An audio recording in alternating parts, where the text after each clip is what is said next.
Bismillahirrahmanirrahim. Assalamu alaikum. I hope all of you are fine. I am your teacher Amna Ahmad and I welcome to all of you in my class. My dear students, as you know, we are reading about chapter 10 that is electricity and magnetism.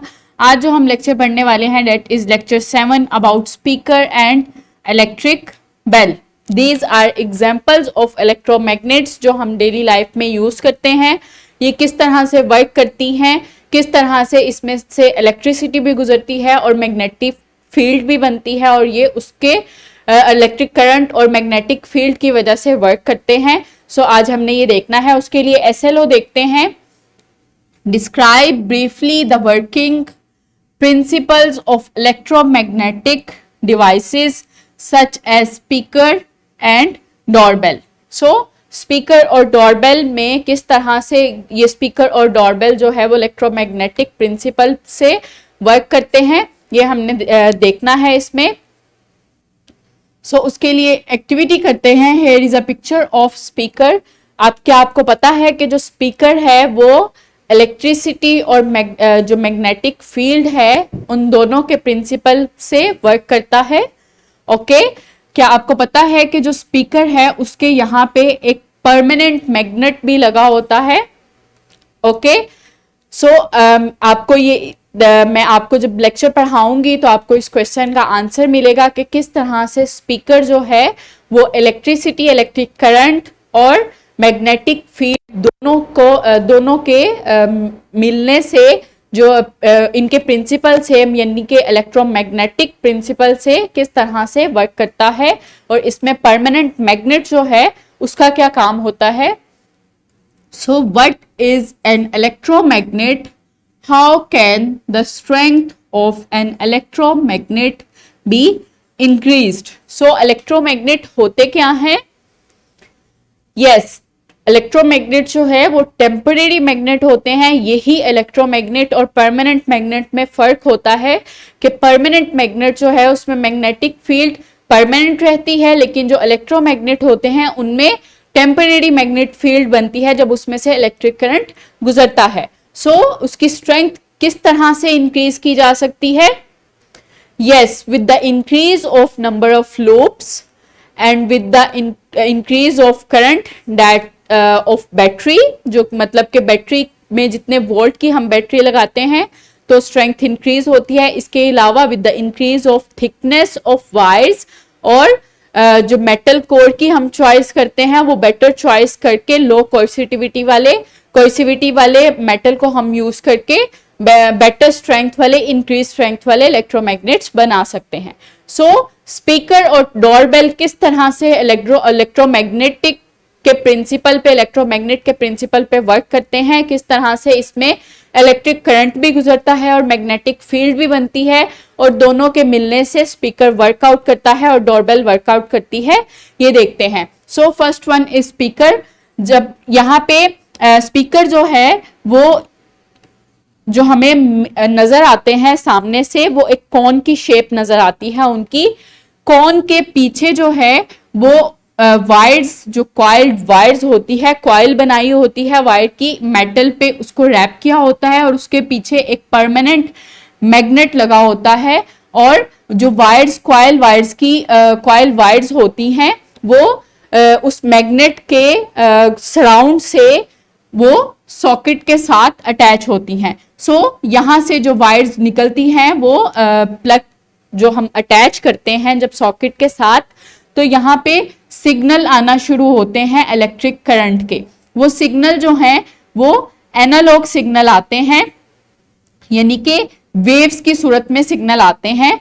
जब current इसमें से गुजरता है तो current के गुजरने के बाद इसमें जो कॉइल में इलेक्ट्रिक फील्ड बनती है, जो मैग्नेटिक फील्ड बनती है इलेक्ट्रिक करंट गुजरने से, वो इस परमानेंट मैग्नेट में जो मैग्नेटिक फील्ड होती है उसको रिपेल करती है, क्योंकि दोनों में मैग्नेटिक फील्ड बन रही होती है और दोनों के पोल्स बनते हैं. सो नॉर्थ और साउथ पोल के डिपेंड होने पे कि किस तरफ नॉर्थ और साउथ पोल है, ये दोनों मैग्नेटिक फील्ड्स जो हैं वो एक दूसरे को रिपेल करती हैं और उनके रिपेल होने की वजह से ये जो कॉइल है वो इस तरह से और इस तरह से मूवमेंट होती है, यानी कि आगे और पीछे इसकी मूवमेंट होती है। जब ये आगे और पीछे मूव करती है तो इसकी वजह से ये जो कोन होती है ये भी आगे और पीछे मूव करती है। सो जब ये आगे और पीछे कोन भी मूव करती है तो यहाँ पे जो हवा होती है, जो एयर होती है, वो उस पे प्रेशर लगता है और प्रेशर डिक्रीज होता है, इंक्रीज होता है और डिक्रीज होता है। जब उस एयर पे भी प्रेशर इंक्रीज और डिक्रीज होता है तो उसमें साउंड वेव्स बनती हैं जो कि हमें साउंड की सूरत में सुनाई देती हैं। सो इस तरह से स्पीकर वर्क करता है। ये इसकी स्कीमेटिक डायग्राम है। जब इन कॉइल में से करंट गुजरता है, जब हम सॉकेट कनेक्ट करते हैं और कॉइल में से जब करंट गुजरता है तो इस कॉइल में मैग्नेटिक फील्ड बनती है। सो इसकी जब मैग्नेटिक फील्ड बनती है तो इस पे भी पोल्स बनते हैं, नॉर्थ और साउथ पोल बनते हैं, और जो परमानेंट मैग्नेट हमने लगाया होता है उस पे भी नॉर्थ और साउथ पोल होते हैं। सो ये नॉर्थ और साउथ पोल जो है दोनों मैग्नेट्स के एक दूसरे को रिपेल करते हैं और उनकी रिपेल्शन की वजह से, उनके एक दूसरे को रिपेल करने की वजह से ये जो कॉइल है वो आगे और पीछे की तरफ मूव करती है। जब कॉइल आगे और पीछे मूव करती है तो इसके आगे और पीछे मूव करने की वजह से ये जो कोन बनी होती है ये भी आगे और पीछे मूव करती है। ये डायफ्राम की सूरत में होती है। ये इस कोन का डायफ्राम भी आगे और पीछे मूव करता है। जब ये डायफ्राम आगे और पीछे मूव करता है तो जो एयर होती है इसको भी मूव करवाता है ये डायफ्राम, यानी उस पर प्रेशर लगाता है और फिर प्रेशर डिक्रीज होता है, इंक्रीज होता है, डिक्रीज होता है। इस तरह जब एयर पे प्रेशर डिक्रीज और इंक्रीज होता है और एयर मूव करती है तो उसमें वेव्स बनती हैं और वो वेव्स क्या कहलाती हैं? These are sound waves. So इस तरह से एक स्पीकर जो है वो वर्कआउट करता है with the help of magnetic field and electric field. Electromagnet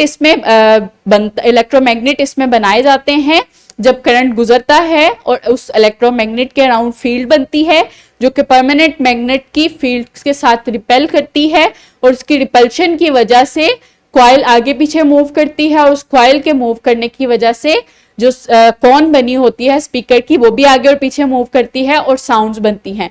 सो इसकी स्ट्रेंथ जो है वो डिपेंड करती है कि जितनी ज्यादा जो यहाँ से इलेक्ट्रिसिटी जो हम जब उसको इलेक्ट्रिसिटी प्रोवाइड करते हैं तो उसके आगे जो एम्पलीफायर लगे होते हैं उस इलेक्ट्रिसिटी को वेव्स की सूरत में इस कॉइल तक लाते हैं। वो उन एम्पलीफायर्स पे डिपेंड करती है कि वो एम्पलीफायर्स अगर साइन वेव्स ही इसको देते रहेंगे तो वो कॉइल जो है वो आगे पीछे मूव करती रहेगी और उतनी ही स्ट्रेंथ के साथ साउंड वेव्स भी बनती जाएंगी। जो साइन वेव्स होती हैं वो इस तरह की फॉर्म में होती हैं।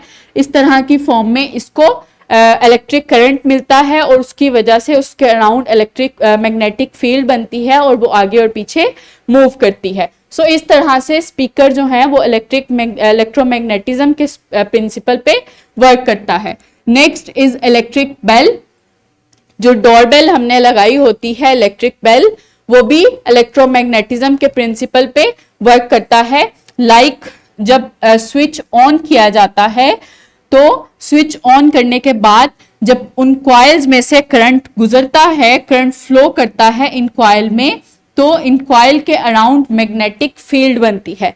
जब ये मैग्नेटिक फील्ड बनती है तो यहाँ पे जो आयरन की स्ट्रिप्स बनी होती हैं ये मैग्नेटिक फील्ड उन आयरन की स्ट्रिप्स को अपनी तरफ खींचती है और उनके खींचने की वजह से ये जो यहाँ पे एक गोंग बना होता है उसके उस गोंग की जो जब स्ट्रिप्स मैग्नेटिक फील्ड की तरफ खींची जाती हैं तो गोंग की मूवमेंट की वजह से बेल जो है वो रिंग करना शुरू होती है। तो जब हम स्विच ऑन करते हैं तब गोंग मूव करता है और बेल बजती है। फिर जब हम स्विच ऑफ कर देते हैं तो बेल बजना बंद हो जाती है। सो इस तरह से इलेक्ट्रिसिटी और मैग्नेटिक फील्ड दोनों के मिलने से ये जो इलेक्ट्रिक बेल जो डोरबेल हमने लगाई होती है वो वर्क करती है on the principle of electromagnetism. So these are examples of electromagnet जो हम डेली लाइफ में यूज करते हैं। इसके अलावा भी कोई डिफरेंट एग्जांपल्स हैं वो आप खुद सर्च करें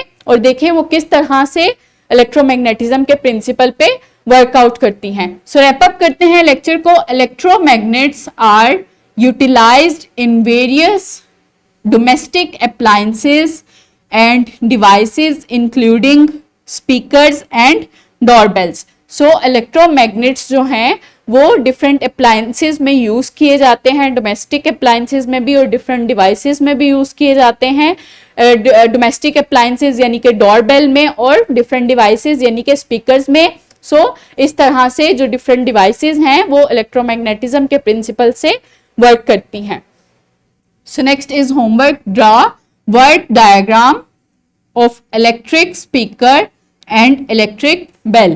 आपने क्या करना है, इलेक्ट्रिक स्पीकर और इलेक्ट्रिक बेल की आपने वर्क डायग्राम बनानी है। किस तरह से कॉइल्स लगाई होती हैं, परमानेंट मैग्नेट लगाया होता है, किस तरह से जब उसमें से करंट गुजरना शुरू होता है और कॉइल आगे पीछे मूव करती है, इलेक्ट्रिक फील्ड मैग्नेटिक फील्ड बनती है उसके अराउंड और स्पीकर वर्क करता है। इसी तरह ही डोरबेल में जब कॉइल्स में इलेक्ट्रिक करंट जो है वो गुजरना शुरू होता है, उसमें मैग्नेटिक फील्ड बनती है और वो आयरन स्ट्रिप्स को अपनी तरफ अट्रैक्ट करती हैं और गोंग बजना शुरू होता है। इस तरह से आपने उनकी वर्क डायग्राम बनानी है और अपने क्लास फेलोज के साथ शेयर करनी है।